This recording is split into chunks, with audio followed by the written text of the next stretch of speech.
स्मृति 5 नवंबर 1970 के अव्यक्त बाप दादा के हम बच्चों प्रति अनमोल महावाक्य। मुरली का सार, डिले इज डेंजर।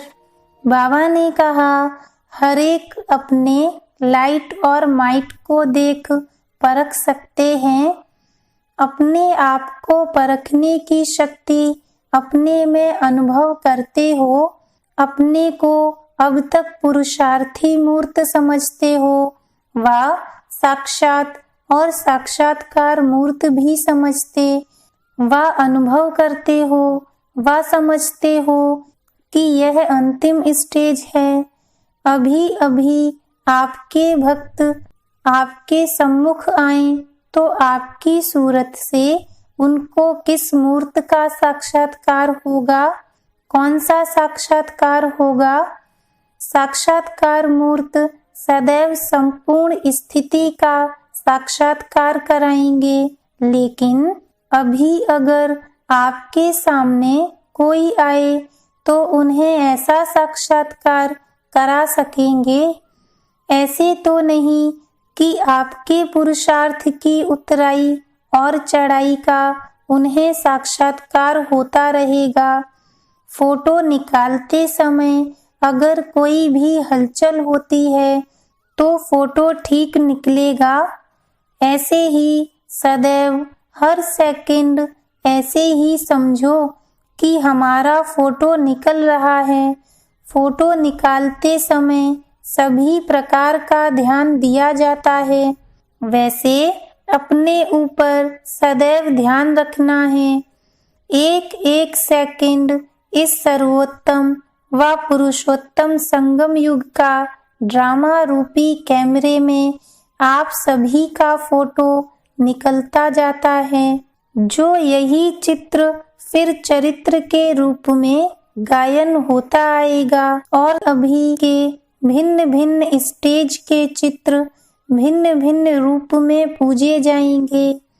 हर समय यह स्मृति रखो कि अपना चित्र ड्रामा रूपी कैमरे के सामने निकाल रहा हूँ। अब के एक एक चित्र, एक एक चरित्र गायन और पूजन योग्य बनने वाले हैं। जैसे यहाँ भी जब आप लोग कोई ड्रामा स्टेज पर करते हो और साक्षात्कार करते हो तो कितना ध्यान रखते हो।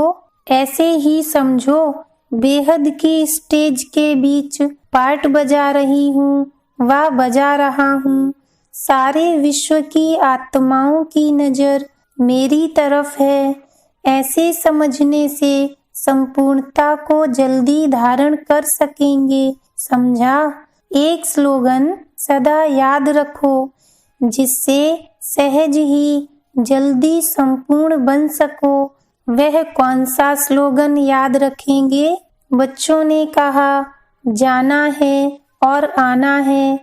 तो बाबा ने कहा यह तो ठीक है, लेकिन जाना कैसे है? संपूर्ण होकर जाना है व ऐसे ही।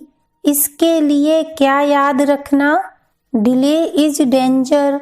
अगर कोई भी बात में देरी की तो राजभाग के अधिकार में भी इतनी देरी पड़ जाएगी। इसलिए यह सदैव याद रखो कि वर्तमान समय के प्रमाण एक सेकंड भी डिले नहीं करनी है। आजकल कंप्लीट अर्थात संपूर्ण कर्मातीत बनने के लिए पुरुषार्थ करते करते मुख्य एक कंप्लेन समय प्रति समय सभी की निकलती है। चाहते हैं कंप्लीट होना, लेकिन वह कंप्लीट होने नहीं देती। वह कौन सी कंप्लेन है? व्यर्थ संकल्पों की। कंप्लीट बनने में व्यर्थ संकल्पों के तूफान विघ्न डालते हैं। यह मेजॉरिटी की कंप्लेन है। अब इसको मिटाने लिए आज युक्ति बताते हैं। मन की व्यर्थ संकल्पों की कंप्लेन कैसे पूरी होगी? याद की यात्रा तो मुख्य बात है, लेकिन इसके लिए भिन्न भिन्न युक्तियां हैं। वह कौन सी? जो बड़े आदमी होते हैं उन्हों के पास अपने हर समय की अपॉइंटमेंट की डायरी बनी हुई होती है। एक एक घंटा उन्हों का फिक्स होता है। ऐसे आप भी बड़े ते बड़े होना तो रोज अमृत वेले सारे दिन की अपनी अपॉइंटमेंट की डायरी बनाओ। अगर अपने मन को हर समय अपॉइंटमेंट में बिजी रखेंगे तो बीच में व्यर्थ संकल्प समय नहीं ले सकेंगे। अपॉइंटमेंट से फ्री रहते हो तब व्यर्थ संकल्प समय ले लेते हैं। तो समय की बुकिंग करने का तरीका सीखो। अपने आप की अपॉइंटमेंट खुद ही बनाओ कि आज सारे दिन में क्या क्या करना है, फिर समय सफल हो जाएगा। मन को किसमें अपॉइंट करना है, इसके लिए 4 बातें बताई हैं। पहली मिलन, दूसरी वर्णन, तीसरी मगन और चौथी लगन।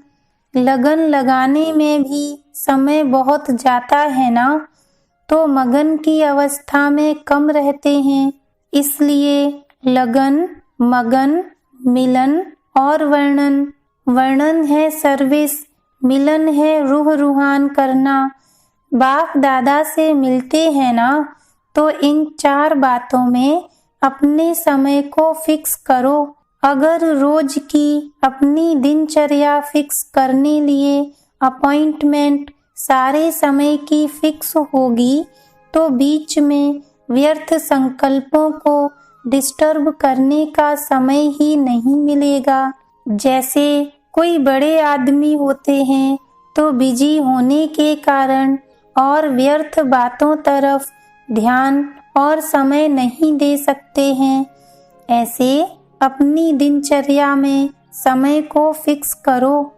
इतना समय इस बात में, इस समय इस बात में लगाना है। ऐसी अपॉइंटमेंट अपनी निश्चित करो, तब यह कंप्लेन खत्म होगी और कंप्लीट बन जाएंगी। अच्छा, ओम शांति।